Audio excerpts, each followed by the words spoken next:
Nothing's out. Let's get this out of the way because I know it's going to be a difficult show for Tiki to do. I am dressed up for Halloween. All right, you'll get to see that at 4 o'clock on TV if you so choose. I have dressed with a Matthias Kiwanuka Giants jersey. I am wearing a bald cap, and I stuffed myself to make myself a little plumper.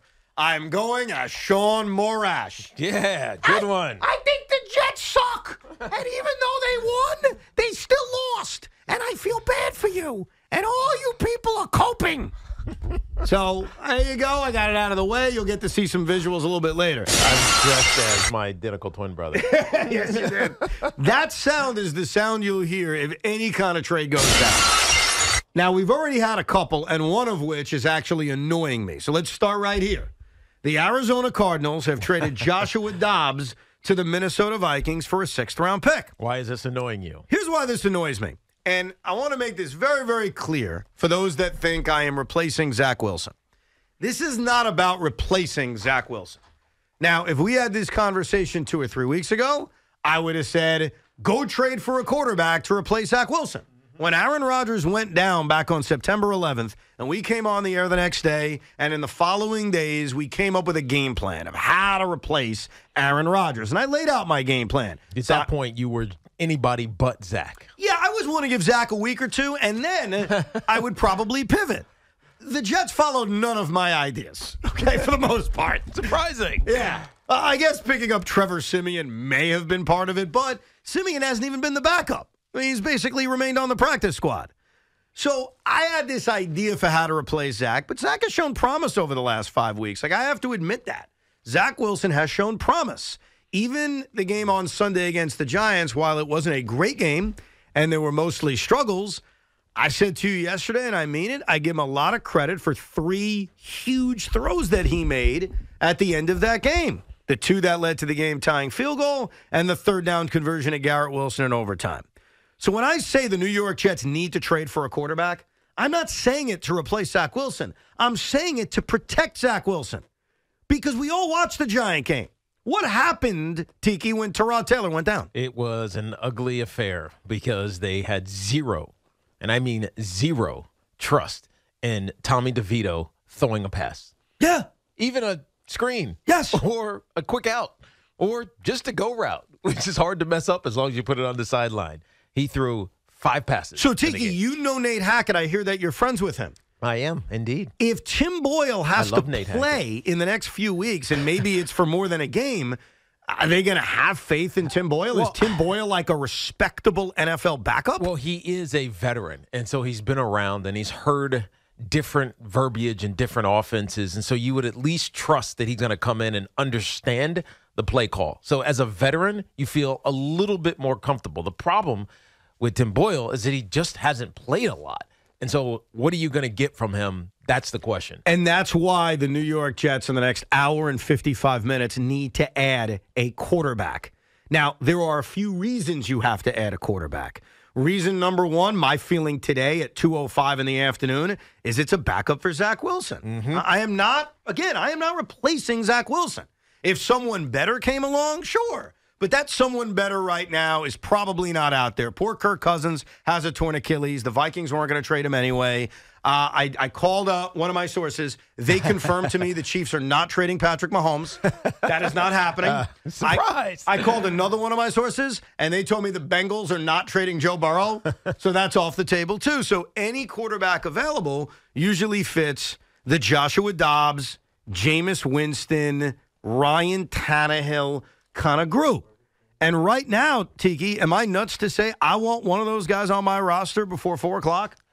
No, I mean, I don't think they're going to make a move. In fact, I don't know if the Giants or the Jets are going to make another move for the Giants, obviously, before the trade deadline. Because the Giants are in evaluation mode, and the Jets, despite not looking whole, actually have won some games. Yeah, but they need a backup quarterback. And they do. Do you agree? But it might just be they're fine with who's on their roster. Trevor Siemian's been around for, 7, 8 years at this point. And Tim Boyle, while he feels like he hasn't done a lot, he's 28 years old, 29 years old. So he's been around the NFL for a minute. He was behind and with Nate Hackett up in Green Bay behind Aaron Rodgers. So there's some familiarity, and I honestly don't know if their urgency is high enough to trade for anybody right now. They're wrong, respectfully, and here's why they're wrong. And they might be, but you got to think about it. When you try to trade for somebody, you're giving something else up. And Joe Douglas has been, I think, reluctant to do that. What we laud him for the moves that he's made, is getting assets, not giving them away. I agree, but Joshua Dobbs, who so far this season has had a better statistical year than Zach Wilson, and I'm not even suggesting Joshua Dobbs would start over Zach Wilson. Joshua Dobbs would have come here and backed up. It only took a 6th-round pick to get him. I'm sorry, that is not the kind of asset I'm afraid to give up when I need a real backup quarterback on this roster. And I think they need a backup quarterback on this roster for 2 reasons. Number one, you know how many times Zach Wilson's played a full season in the NFL? None. Zero. None. Zero. Like, in both years, he suffered some kind of injury. I'm not even talking about benchings. I'm talking about, like, physical injuries. And in the NFL, quarterbacks are getting hurt all the time. Just this past week, how many quarterbacks went down to injury? 4 or was it 5? I think it was 5. I think you're right. I think it was 5. And considering the Jet offensive line remains in a state of flux, I don't know how likely it is Zach's getting through the rest of this season healthy. Well, like, is that not a fair concern? And so what you just said is why I also believe the Jets don't make a move for a quarterback.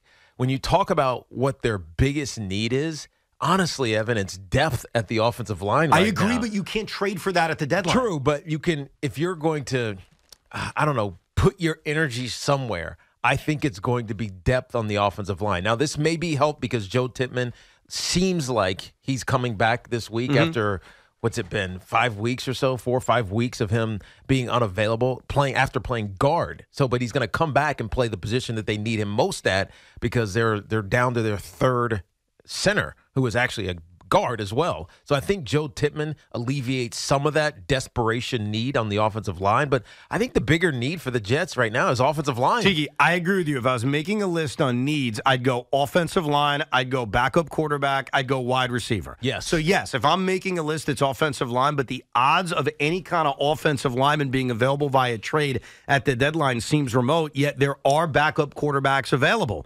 Zach Wilson has shown a history, and he's not the only one, of having a tough time staying healthy and getting through a full season. If he gets hurt, can the New York Jets continue to win games with Tim Boyle at quarterback? Now, you could argue, come on, Evan, Zach's not that good. Well, they can win with Tim Boyle. Well, think about how they're doing it. It's with playing great defense, not giving up a lot of points. It's being competent and not turnover prone, even though there were 2 last week. Actually, there were 3 last week, turnover prone. So I think that they have the opportunity with Zach to actually just keep winning ugly.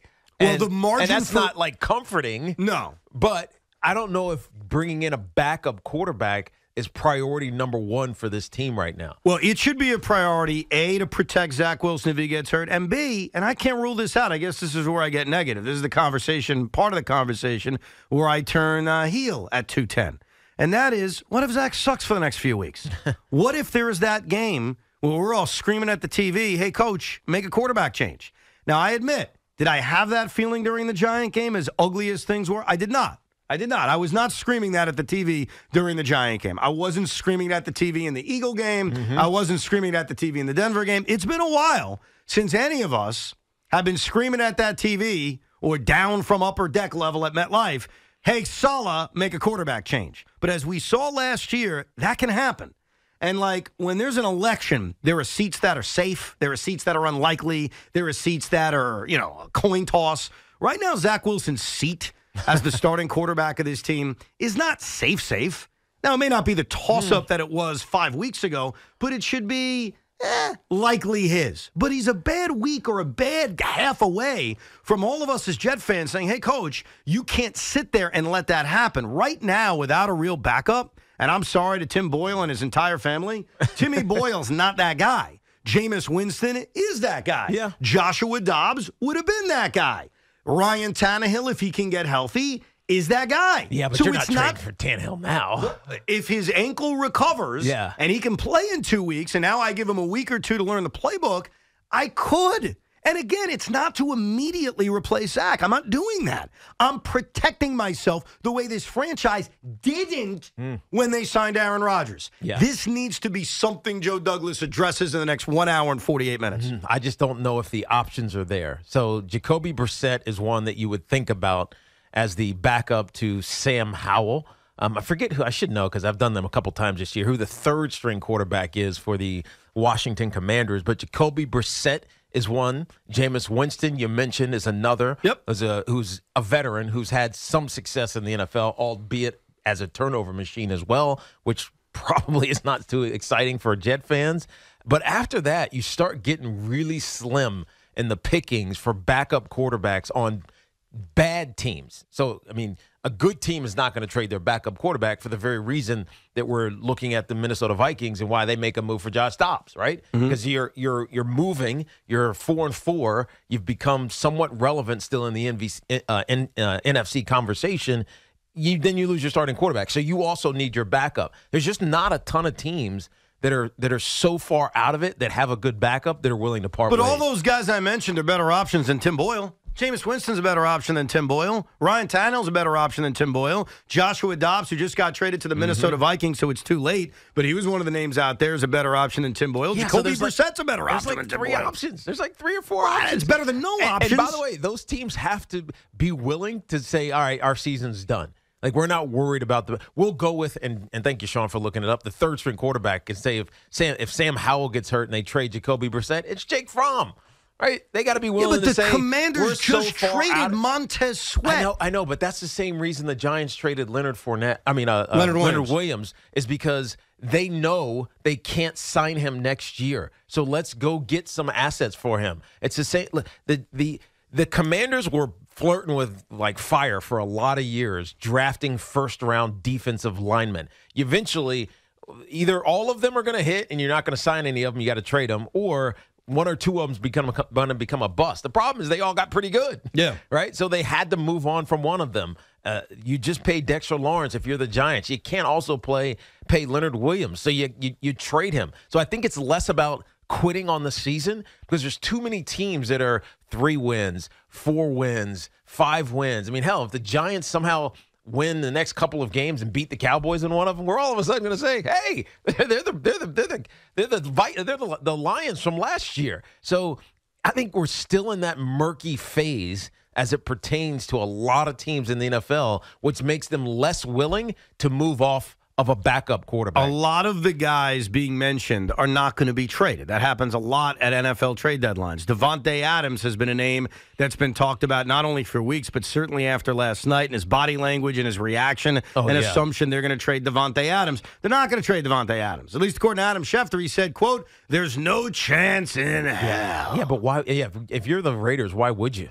I mean, that's really quitting on the season. Well, yeah, but I also think we are wasting this incredible talent that we're paying a lot of money to, I agree, and we could get a lot of assets back. But they're 3-5, right? And if they want any chance, and you got to think that Josh McDaniels, who has not had much success as a head coach, the last thing he's going to do is say, "I'm okay with getting rid of my best player so that we can suck and get some assets this year and get a good draft pick next year, like next April, and I'm going to have another bad year." I don't think he's willing to do that. No, I don't think the Raiders are going to do it, but my point is there's going to be a lot of names, and we've already heard it mentioned, that won't get traded.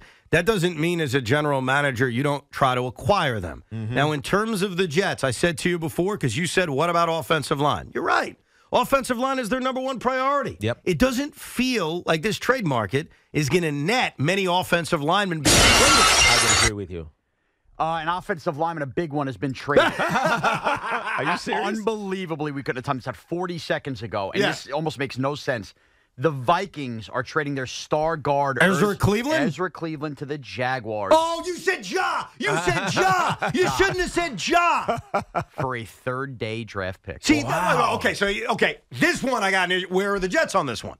Where are the Jets on this one? Wow.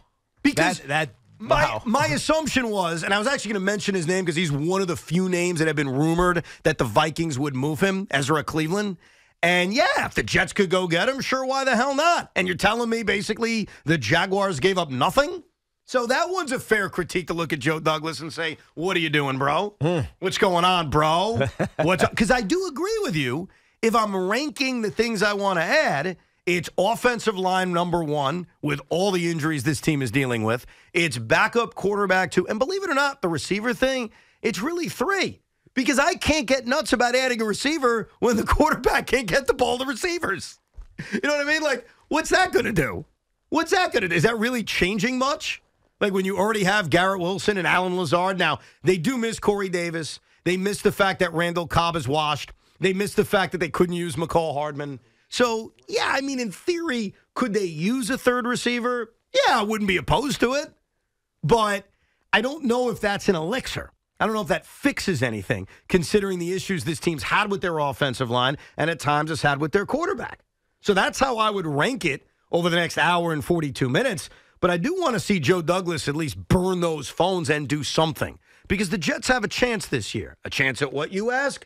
A chance to make the playoffs. That's all I'm saying, Tiki.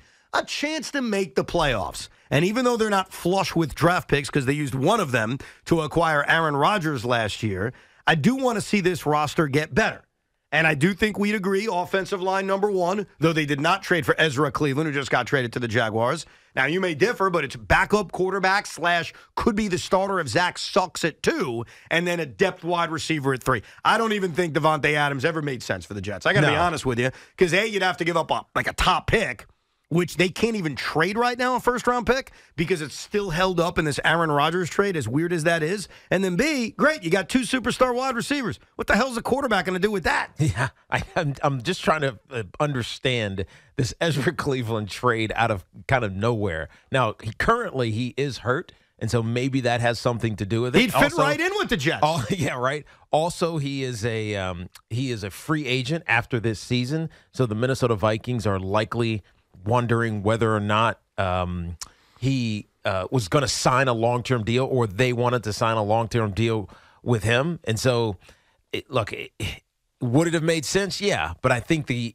current issue, which is not a huge one, it is a foot injury. He was out of last week's game, Ezra Cleveland. So maybe it's more complicated than we're making it out to be. It's a 6th-round pick. I agree, but it's for damaged goods. That's fine. It's an offensive lineman. It's a human that breathes who could potentially play football in the next few weeks. That's the Jets' nickname for their offensive line team. Yeah. Is damaged goods. That man's not fine. I'm just reading Mike Garafolo's tweet. The offensive line coach, Phil Rosher, was with Cleveland in Minnesota. So he's now with the Jaguars. So that's why it kind of makes sense. I do love the timing of me saying no offensive linemen are going to be traded to an offensive lineman just got traded. But that is their priority, for me at least, at the trade deadline, to try to improve this roster. And we'll get to the Giants because it's a different world for the Giants. They made their announcement yesterday, about 24 hours ago, when they traded Leonard Williams in what was a great value deal, eating up his contract, pulling a Cohen, as you like to call it, by acquiring a 2nd and 5th round pick. We'll talk about if that continues today for the New York Giants. But for the Jets, it's asset getting mode. It's player getting mode. It's how do you improve this team mode. And I am fearful after watching all the quarterbacks go down with injury over the last few weeks. What's this Jets plan if Zach Wilson goes down? Because there was a play in this Giant game on Sunday. We didn't see it. It's not your fault, Tiki, but CBS didn't show us the replay.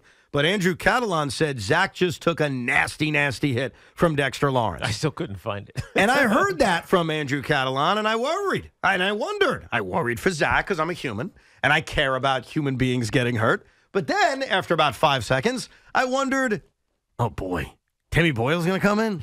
Like, what the hell's going to happen? You might be surprised. You never know. You never know. Yeah, well, I may be surprised. I also may be Tommy DeVito'd. I'm not sure which part I'm getting. We'll get your calls next on the Jets and Giants, 877-337-6666. Also, Tiki's thoughts on what the Giants should do and what they will do. It's all coming up next 2 hours. We have you covered until the trade deadline and then obviously beyond.